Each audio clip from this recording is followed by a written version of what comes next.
This might be the most unhinged potato recipe I've ever seen. It's taken from a 1970s recipe book, and it's deep fried mashed potato coated in cornflakes. They're called potato porcupines, and yes, I had to try them. Buckle up for this one. We are back, and by we, I mean me, Poppy, making some more of the weird and wonderful, but actually quite delightful and quaint little recipes from the Potato Cookbook by Gwen Robyn. So we are going to be making porcupines, which is prepared Duchess potato mixture. Form into balls the size of a tangerine, dip in a lightly beaten egg and roll in cornflakes or toasted almonds. Then deep fry until golden brown. They make a delicate party food. At what point was she making Duchess potatoes and then she dropped them into cornflakes? So Duchess potatoes, she has put here, one of the favourite classical French vegetable dishes is Duchess potatoes. It can either be used as piping on a dish such as, oh, I can never say this. You know the scallops? Coquilles Saint-Jacques? Something along those lines. But you know when you have the scallop in the shell with the white sauce? Or shaped into fancy shapes and baked in the oven, or made into patties and fried in butter. Yeah, she's a genius sometimes. It's 2 pounds of potatoes, any which potato you want. I think we're using Maris Pipers, standard, which are nice floury ones. Half a cup of butter, 2 eggs or 4 yolks, salt and pepper to taste. So potatoes are in water. I'm going to get them on to boil. I am going to season it. We know our Gwen does not like seasoning, so I'm going to. Because we're in the, I don't know, when was this book? The 70s. We're in the 20s? We are, aren't we? Bit of salt in there. Okay, you leave them to boil until they are soft, and then we're going to peel them. We have boiled the potatoes. They are soft. In that time, we've also put up 4 blinds. That's how long it took. Yeah, pan up there. We put these blinds up. I've been putting them off for, I'd say, a year. It's back to the actual recipe. They are boiled. I'm going to drain them off and then we're going to peel them. These are going to be hot. Oh, no, no. Oh, no.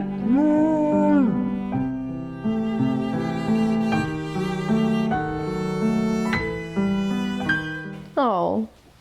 Okay, well, we're a potato down, but we will survive. Just going to peel these. Oh, they're hot. My hands are quite cold. It's quite a cold studio that we work in. Okay, I'm going to peel these. They're going to take a while because I'm going to be slow with it. So once they're peeled, I'll be back. I don't know why I say that like I'm doing a TV show, like it's live. I'll be back. We'll be back after this commercial break. So, potatoes, they're peeled now. I'm going to throw them into the bowl. That was quite... Ooh! That's really satisfying.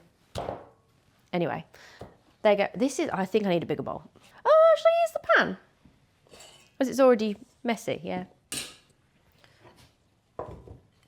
They go into there. Then you've got your butter, which, again, isn't specified melted or anything, so I'm going to throw it in as it is. And 2 eggs. Oh, bugger, bugger. That was just a bit of shell. Not in my Duchess potatoes. Oh, God. What have I done? We've all been there. Don't judge me. Oh, me. We're going to need another egg. I've really messed that up. Ah, thank you. Ignore that. Here's an egg.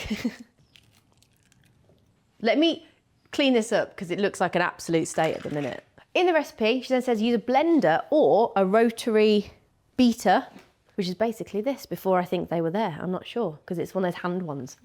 So I'm going to use it. Oh, and salt and pepper to taste. Hang on. So I'm going to do some white pepper, but in a minute I'll find it. Okay, just beat vigorously. You have to make sure that the potatoes are still hot when you do this, so the butter melts. Oh, this looks good. Oh, Gwen.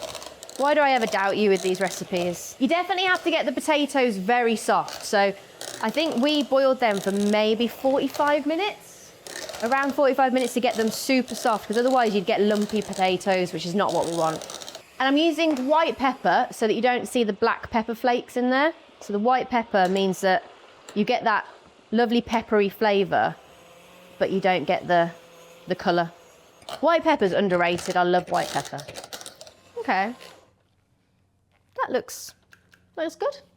We've got our duchesse potato mixture, which is very wet, which I am concerned how to get it into a ball. That's fine. We're going to roll it into some beaten egg. Look, I cracked that one fine. Yeah, so prepare the potatoes, form into balls the size of a tangerine, dip in lightly beaten egg, and roll in cornflakes or toasted almonds. So we've got each, so I'll try both. And then you deep fry until golden. We'll oil this up. The oil should hopefully stop the potato, should have just done that, from sticking to it. Well, there's no time like the present to try this.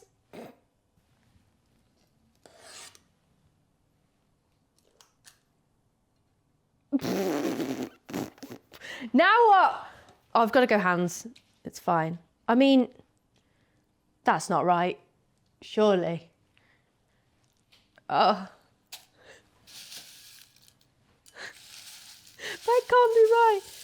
No, there's no... That's not ready. Bugger. Hang on. What's this? Oh, I've done this wrong, surely. No. It doesn't say to cool anything. Maybe it should be cooled. Maybe a plate? Would you mind getting me a plate, please? Okay. I think you just have to go for it. I'm gonna wash my hands and I'm gonna do an almond one and then we'll deep fry that and see what happens. I'm really not sure how this is gonna work, but I think I've just rubbed mashed potato all into my hair. Deal with it. I'm gonna go hands.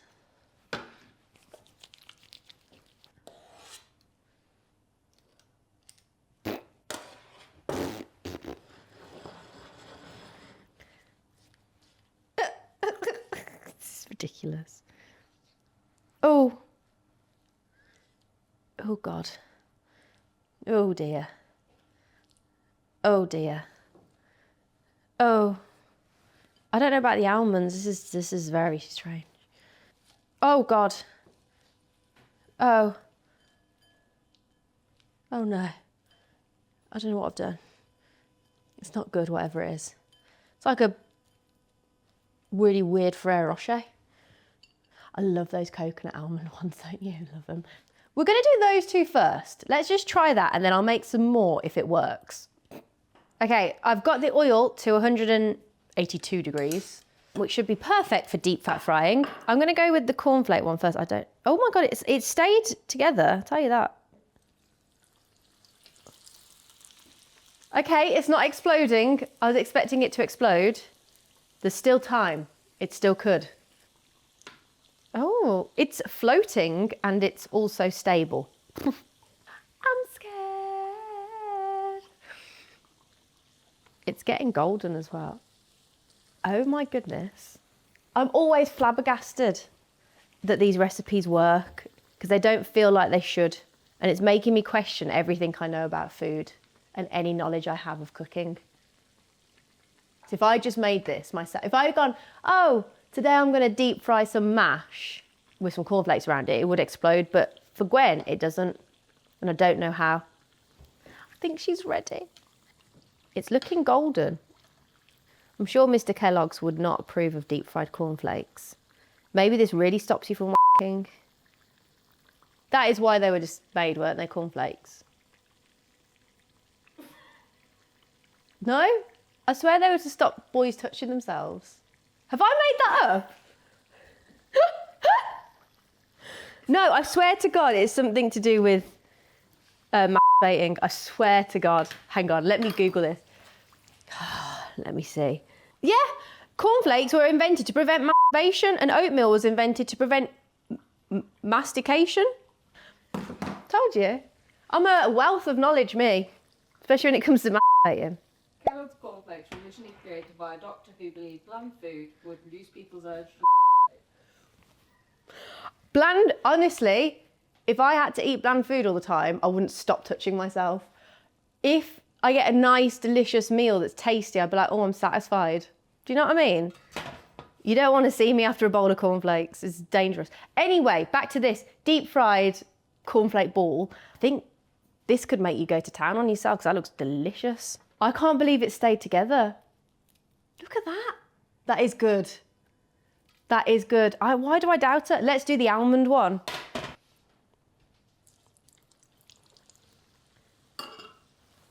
Almond and cornflake. Oh my God. Deep fried cornflakes are delicious. The almond one's done as well. That looks good. What? Why do these look so nice?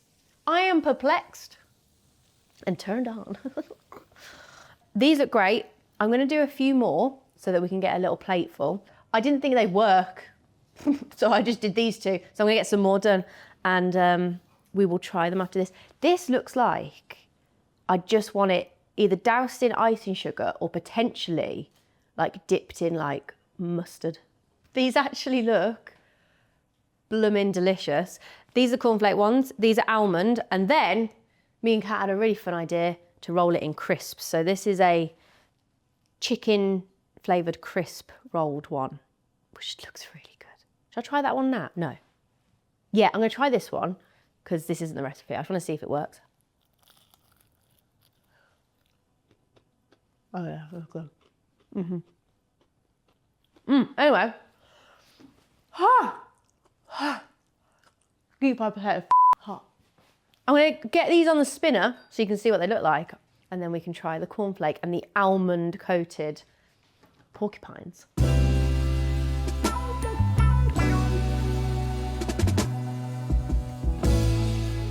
Look at these beauties. I think the cornflake ones look incredible. The almond ones look good, but not as good as the cornflakes. So I'm going to give it a try.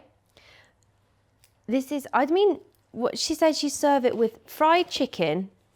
Hang on, fried chicken. Where are you? Where are you? 50, 50, 50, 50. What? Fried chicken, mixed grill, or a scallop of veal.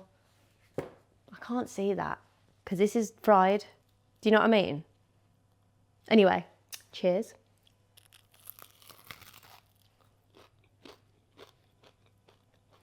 Immaculate crunch. They're slightly disappointing only because of the flavour. There's no flavour in it. It's just, doesn't even taste of butter. It doesn't really taste that much of potato. But the texture's really nice. It needs a lot more salt, I think. Let me try a bit more salt. But I think you could potentially get in there some sort of spices or seasoning. Okay, better with salt. Cornflake one is good. Let's try the almond one. I don't know, there's something about almonds and potato which doesn't seem like it should work. Doesn't feel right, does it? Feel like this should be a dessert, but here we are.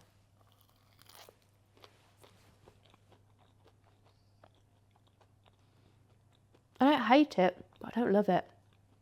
Not for me, I don't think. It's not bad. It's not bad at all. It's not like, disgusting.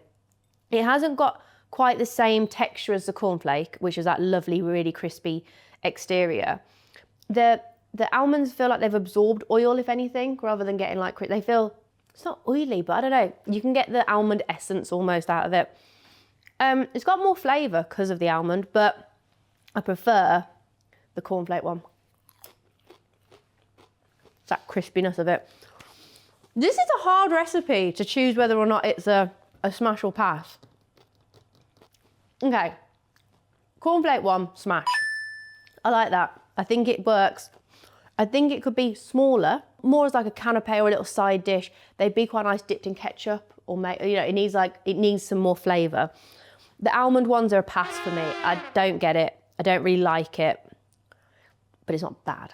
Do you know what I mean? Do you know what I mean? Smash the cornflakes, pass the almonds, but overall, it's a pretty good recipe. Gwen, you've done it again. You've shown me that your crazy cooking actually works. The best one though was the one with the crisps, I'll be honest with you, because it's got flavour, because it tastes like roast chicken. It just needs some more oomph of everything. Also, if you do want to know a bit more about potatoes, some random foods, or anything else that I do on here, then you must like and subscribe. You must. And you must give me a comment. Have you ever tried these before? Were they ever made for you? Or would you try them? Cornflake one's good. I'm going to make them again, but smaller. They're good. Anyway, ta-ra.